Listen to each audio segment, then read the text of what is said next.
Business തുടങ്ങാൻ ആഗ്രഹിക്കുന്ന ഒരാളാണ് നിങ്ങളെങ്കിൽ മലയാളത്തിലുള്ള ഈ 4 പുസ്തകങ്ങൾ എന്തായാലും വായിച്ചിരിക്കണം. നമ്പർ 1, വിശ്വോത്തര സെയിൽസ്മാൻ.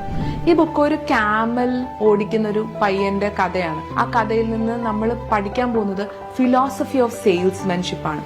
ഭയങ്കര ഇൻട്രസ്റ്റിംഗ് ആയിട്ടുള്ള ഒരു ഫിക്ഷൻ ആണെങ്കിൽ പോലും ഇത് എന്തായാലും ഒരു സെയിൽസ്മാൻ ആകാൻ ആഗ്രഹിക്കുന്ന ഒരാളാണെങ്കിൽ തീർച്ചയായിട്ടും വായിച്ചിരിക്കാം. നമ്പർ 2, പണത്തിന്റെ മനഃശാസ്ത്രം. സൈക്കോളജി ഓഫ് മണി ഒരുപാട് ആളുകൾ വായിച്ചിരിക്കുന്ന പുസ്തകമാണ്. അതിന്റെ ഒരു മലയാളം വേർഷൻ ഉള്ളതുകൊണ്ട് ഞാൻ അത് പറഞ്ഞേ ഉള്ളൂ.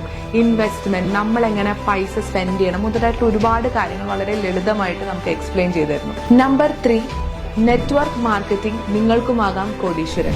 ഈ ബുക്കിൽ നെറ്റ്വർക്കിംഗിന്റെ ഇമ്പോർട്ടൻസും എങ്ങനെ നെറ്റ്വർക്കിംഗ് സ്റ്റാർട്ട് ചെയ്യാം, ഒരാളെ എങ്ങനെ നെറ്റ്വർക്കിംഗിലേക്ക് ഇൻക്ലൂഡ് ചെയ്യാം, ഒരാളോട് എങ്ങനെ സമീപിക്കണം മുതലായിട്ടുള്ള ഭയങ്കര കോംപ്രിഹെൻസീവ്, ബിഗിനർ ഫ്രണ്ട്ലി ആയിട്ട് ഈ ബുക്ക് ഡിസ്കസ് ചെയ്യുന്ന ഒരു കാര്യമാണ്. വളരെ നല്ലൊരു റീഡാണ്. ഒരു നെറ്റ്വർക്കിംഗ് ബിൽഡ് ചെയ്യാൻ ആഗ്രഹിക്കുന്നവർക്കാണെങ്കിൽ ഇത് തീർച്ചയായിട്ടും ഒരു നല്ല ഓപ്ഷൻ ആയിരിക്കും. നമ്പർ 4, ആടിനെ പട്ടിയാക്കാമോ. പേഴ്സണൽ ബ്രാൻഡിങ്ങിന് വളരെ നല്ലൊരു വർക്കാണ് ഇത്. കിൻഡിലിൽ ഫ്രീ ആയിട്ട് വായിക്കാനുള്ള ഒരു ഓപ്ഷൻ കിടപ്പുണ്ട്. അപ്പൊ എന്തായാലും ഒന്ന് ചെക്ക് ഔട്ട് ചെയ്ത് നോക്കാം. See you tomorrow. Bye.